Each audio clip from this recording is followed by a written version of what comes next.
Hello and happy new year. I hope that you're having a great start to 2022. I know that you are probably loaded with New Year's resolutions and goal setting on social media and in your inbox. And I have to add podcast goal setting into the mix.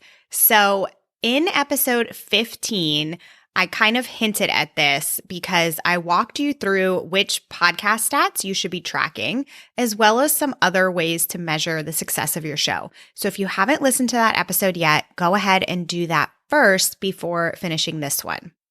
In that episode, I talked a lot about how you shouldn't obsess over things like your download numbers, and I 100% believe that, but that doesn't mean that you shouldn't want your show to grow. You just shouldn't freak out if it's not growing as quickly as you want it to or hoped that it would. You should want your show to grow over time. And so today I want to talk about how to use your podcast analytics to create attainable goals for your show. So let's go ahead and jump in.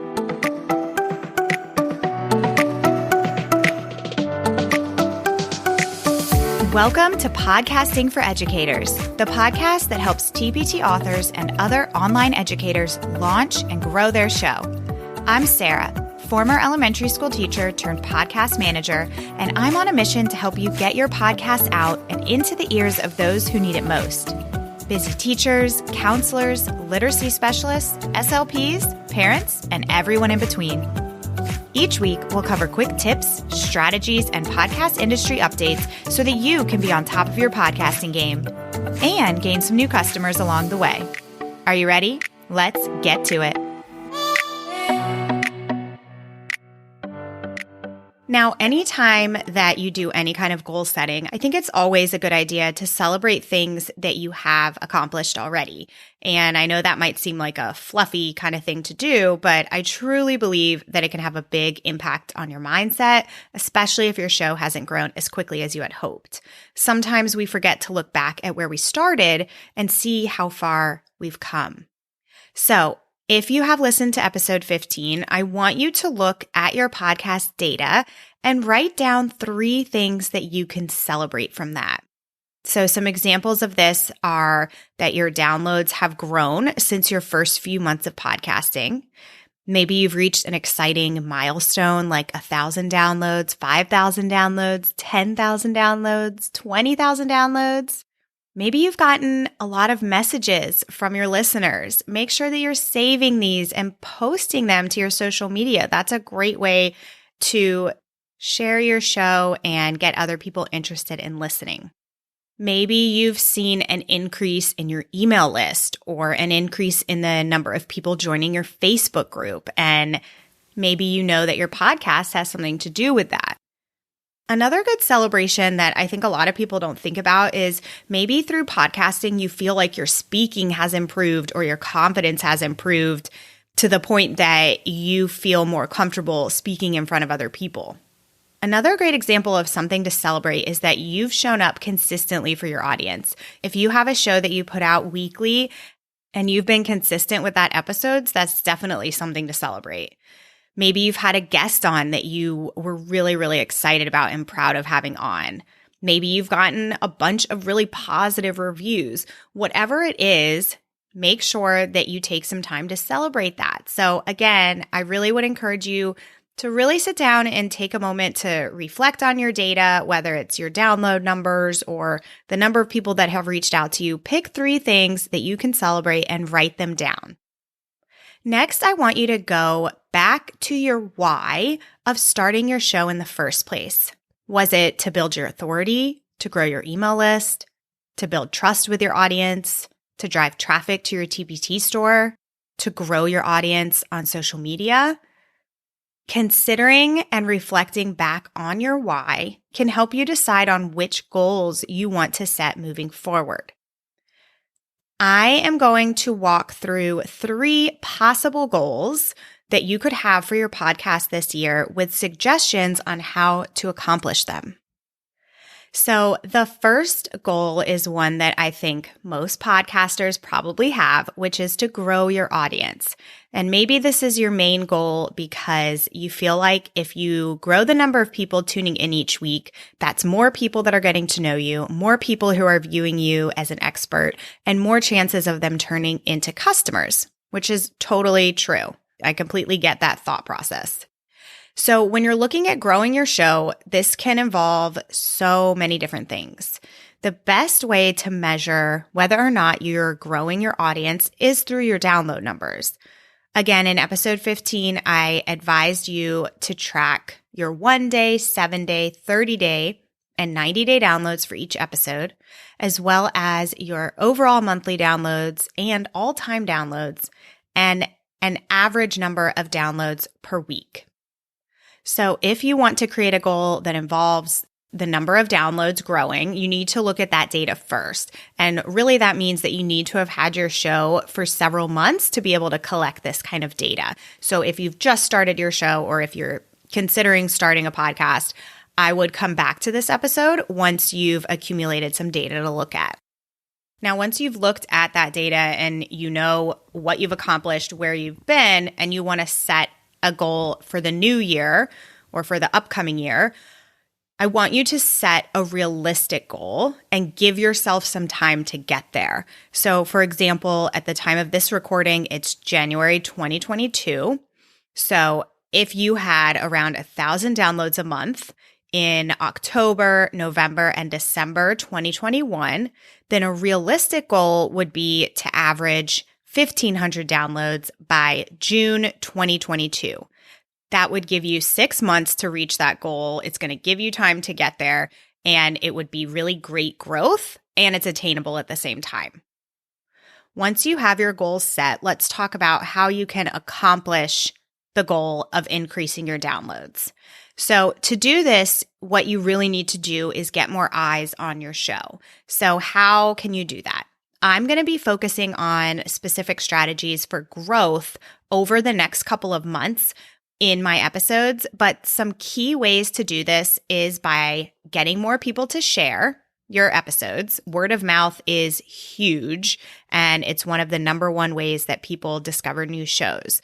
So if you're going to go this route and put a focus on this, have your main call to action for your episodes be for people to share on social media, to screenshot the episode, put it in their Instagram stories, and let them know why. Let them know why you're asking them to do that. Let them know that when they do that, they're allowing you to reach more people, and as a result, you're able to help more people. Another way to get more eyes on your show that people sometimes forget about is to make sure that things like your Facebook profile, your Instagram profile, and your website shows that you have a podcast with the name of your show, so that if people find you from watching a reel or searching on Pinterest, whatever it is, they will know that you have a show and how they can find it. If you ever comment in Facebook groups or on Instagram posts, and people see it, people will click your name and they'll glance at your profile and they should see right away that you have a podcast. So if you do not have things like your Facebook profile and your Instagram profile optimized to show that, I would make sure that you add that.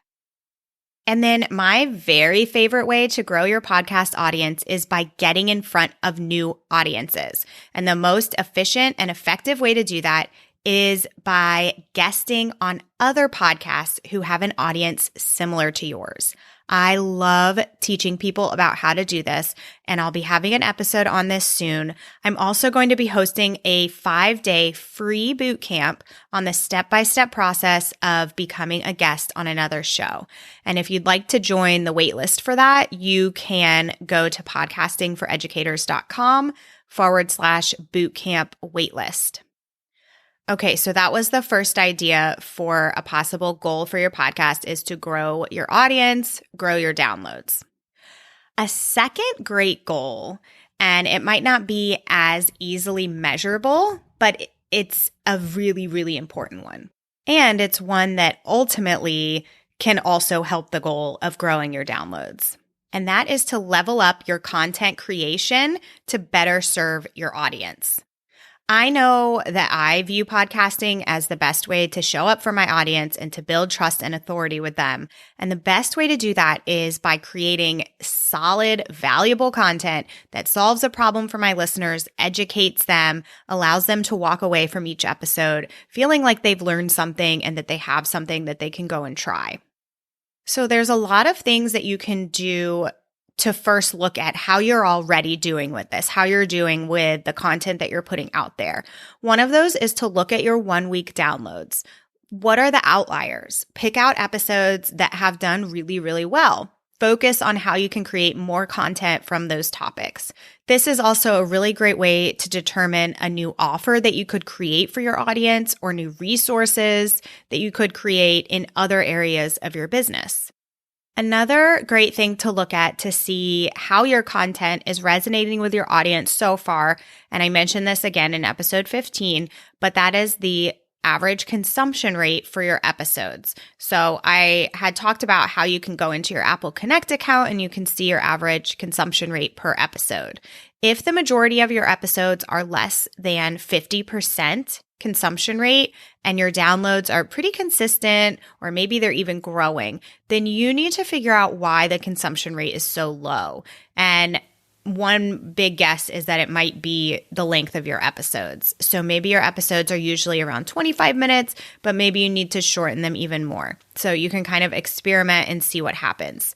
So you could create a goal around your consumption rate to kind of see how your content is resonating with your audience, how it's holding their attention. So an example of this would be that you could create a goal that says that you will increase your average consumption rate from 50% to 70%. That would be a really great goal. And I would give yourself at least 6 months to get there.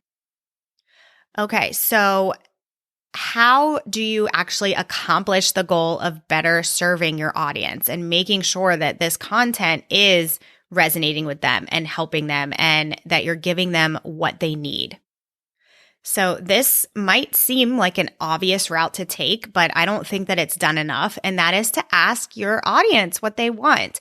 And you can do this in so many different places. You can do this through email by sending out questions or putting together a survey. And I would encourage you to do this often, do it consistently, maybe aim to do this once a month and ask them what kinds of challenges they're facing right now. Give them a few options of topics to choose from, so that they don't have to come up with them on their own. It can be a really quick and easy response for them. You can also ask questions like, what is your ideal episode length? Or which episode has been your favorite so far? And you can do this same kind of thing in your Instagram stories. You can put together a poll in your Instagram stories and again, give them options to choose from. Typically, you'll get more responses if it's something that somebody can just click on rather than actually type something out. And then if you're really feeling like you're not hearing much from your audience and you really, really want their input and you want to be hearing from them, then take some time for several episodes in a row to make that your main call of action. So you could say, send me a message. Let me know what you would like to hear in an upcoming episode. I'm really focusing on creating content that will be useful for you. Let them know your reasoning behind you asking for their input. And don't wait until the end of your episodes to use that call to action. Do it at the beginning of the episode so that everybody hears it and not just the people who make it to the very end of your episode. Okay, so the third suggestion for a goal that you can set is to grow your email list through your podcast. If you have an email list, you already know that email addresses are gold, and your podcast acts as part of your sales funnel. And when someone downloads a freebie that they've heard on your podcast, they are entering your world. And now you have a way to alert them of your paid products. So if you have a podcast and you don't yet have an email list, I would strongly encourage you to start one. And maybe you're already doing this. Maybe this is already kind of top of mind for you. And maybe it's even one of the reasons that you started your podcast was to grow your email list. And maybe you put a lot of focus on promoting your opt-ins and gathering those email addresses. But are you doing any kind of tracking to actually measure your ROI of your podcast? If you haven't done any kind of tracking, you probably don't have any true solid data on this. And maybe you've noticed that your email list has grown since your podcast has been running, but you aren't totally sure if the traffic is coming from your show or not. So this is something that most people are not doing. And I really think you should be if you want to have real data for this, if this is something that's important to you. So a goal for this might look like, I want to collect 10 email addresses per month from my podcast. So the big question is, how do you measure this? So you could duplicate a landing page for one of your opt-ins and include that in your show notes and in your episode description so that that specific link is only being promoted in your podcast. Do not promote it anywhere else. And then create a tag for that in your email marketing platform so that you can easily track which traffic is coming from your podcast. And on the topic of kind of trying to figure out which traffic is coming from your podcast, if you have a Facebook group, this is kind of like a side thing, but if you have a Facebook group, make sure that if you have those entry questions that people have to answer when they come into your group, make sure that one of those questions is, how did you find out about this group? So you can start to see if people are saying that they've learned about you through your podcast. And make sure that on those entry questions, you also ask for people's email addresses. Okay, so to review the 3 possible areas where you could create goals for your podcast is to grow your audience through your downloads, to level up your content creation and better serve your audience as a result, and grow your email list through your podcast. I hope that this gave you some good ideas on goals that you can set that are unique to your show and to your business. I always think it's really good to do this maybe once or twice a year to give you time to collect data and give you time to reflect. I really encourage you to write this down in a planner or wherever you keep other goals for your business. And I would love to hear your goals as well. So if you are setting a goal for this year for your podcast, I want to hear about it. So please send me a message on Instagram at Podcasting for Educators. I would love to see what you are hoping to accomplish this year with your show. As I mentioned, in the next couple months, I am really going to be focusing on ways to grow your audience, to grow your show. So one of the topics that I'm going to be covering first is going to be on having guests onto your show, as well as guesting on other podcasts. And I mentioned this earlier about the free 5-day boot camp that will be coming up. If you want to join the waitlist for that free boot camp, you can do that at podcastingforeducators.com/bootcamp waitlist. Have a fantastic week. If you have any questions or takeaways from this episode, send me a message on Instagram at Podcasting for Educators. I'd love to hear from you. All links and resources mentioned can be found in the show notes at podcastingforeducators.com. Thanks so much for tuning in today. Bye for now.